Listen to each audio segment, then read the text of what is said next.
Business করে খাইলেও মানুষ বলে বিজনেস কেন করে খাবি দৌড়াদৌড়ি, আর যদি চুরি করেও খাই তাহলেও বলবে চুরি করে কেন খাইলি। আসলে দুনিয়া কি হয়েছে ভাই, দুনিয়ার মানুষ কি হয়েছে বুঝতে পারলাম না। হ্যালো এভরিওয়ান, আসসালামু আলাইকুম, দিস ইজ লাবণ্য, চলে আসলাম নিউ অ্যানাদার ভিডিও নিয়ে। তো আজকের ভিডিওটা একটু অন্যরকম, আর সবসময়ই অন্যরকমই থাকে, এটাই হচ্ছে আমার এন্ট্রি। আমি বলে থাকি সব সময়। আর আমি এখন যে রোড ধরে যাচ্ছি সেই রোডটা অনেকেরই চেনা।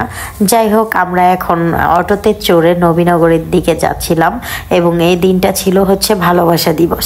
আর ভালোবাসা দিবসে আমি একটু রং ঢং করতেছিলাম এবং আমি সুন্দর একটা ড্রেস পরেছিলাম।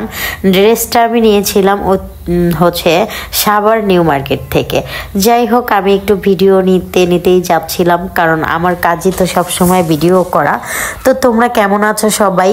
আর ভালোবাসা দিবসে সবাইকে ভালোবাসা দিলাম। সবাইকে অবশ্যই দোয়া এবং ভালোবাসা রইল, সব সময় যেন এই দিনটা সবার জীবনে আসে। আর এদিক থেকে রাস্তার ভিউটা এত সুন্দর লাগছিল, আমি না নিয়ে পারলাম না, আমার কাছে অনেক বেশি ভালো লাগলো। আর দেখতে দেখতে আমরা চলেই আসলাম ফাইনালি নবীনগরের গেটে। আর আমি এখানে অটোওয়ালাকে ভাড়া দিচ্ছিলাম, দিয়ে আমি একটু সামনের দিকে গিয়ে রং ঢং করা শুরু করে দিচ্ছিলাম। এবং রং ঢং করতে করতেই আসলে এই জায়গাটাতে গেলে মন চোখ সব কিছুই জুড়িয়ে যায়। যে যার মতো ড্রেস আপ করে আসে, মানে এগুলো অনেক বেশি ভালো লাগে। আর একটা কথা বলতে চাই, এইসব ড্রেসগুলো যদি শহরে পরি কারো কোনো কিছু যায় আসে না, আর গ্রামে পড়লে দেখবেন যে অনেকেই কটু কথা বলে থাকবে, এমন দেখা যায় এমন দেখা যায়।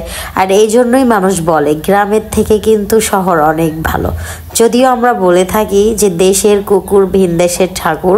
যাই হোক, এখন আমি আমার জায়গা থেকে বলবো যে দেশেরই ঠাকুর ভিন দেশেরই কুকুর, ঠিক আছে? কারণ সেখানেই ভালো থাকা যায়।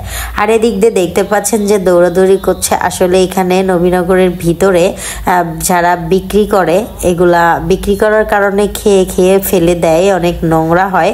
সেক্ষেত্রে এখানকার যিনি দায়িত্বরত আছে, কর্মরত, সে বারবার এসে এদেরকে মানে দৌড়াদৌড়ি করাইতেছে, মানে বারবার নিষেধ করতেছে। তো এরা অনেক দৌড়াচ্ছে, আর দৌড়াতে গিয়ে বাদাম পড়ে গেছে। তো আমার বর সেটা কুড়িয়ে নিয়ে ওদেরকে দিয়ে দিল। এদিক দিয়ে আমি আমার ছেলে মেয়েকে নিয়ে, আমার হাজবেন্ডকে নিয়ে ভালোবাসার দিনটা আমরা উদযাপন করেছিলাম নবীনগরে। তো এই জায়গাটা সবারই চেনা, নতুন করে দেখার কিছু নেই, না জানার কিছু নেই, কিন্তু আমাদের নতুন করে দেখার। কারণ আমি অনেক আগেও এখানে অনেকবার এসেছিলাম, তখন মেবি তোমাদের ভাইয়ের সঙ্গে আমার পরিচয় ছিল না। তখন আমি ঢাকায় গার্মেন্টসে চাকরি করতাম। যাই হোক, ভাগ্য কখন কোন জায়গায় নিয়ে গিয়ে দাঁড় করায় আল্লাহ পাক, সব কিছু আল্লাহ পাকের উপরে। তো আমরা এই লোকগুলোকে জিজ্ঞেস করছিলাম কেন এমন করে, তখন তারা আমাদেরকে বলতেছিল এখানে বিক্রি করতে দেয় না।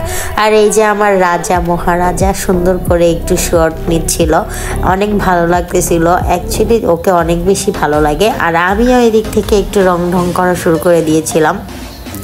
রং ঢং করতে করতেই আমাদের বেলাটুকু চলে যায়, আর আমরা অনেক বেশি মজা করি, অনেক বেশি মজা করে বাসায় ফিরি। তো ভালো থাকো, সুস্থ থেকো, আল্লাহ হাফেজ।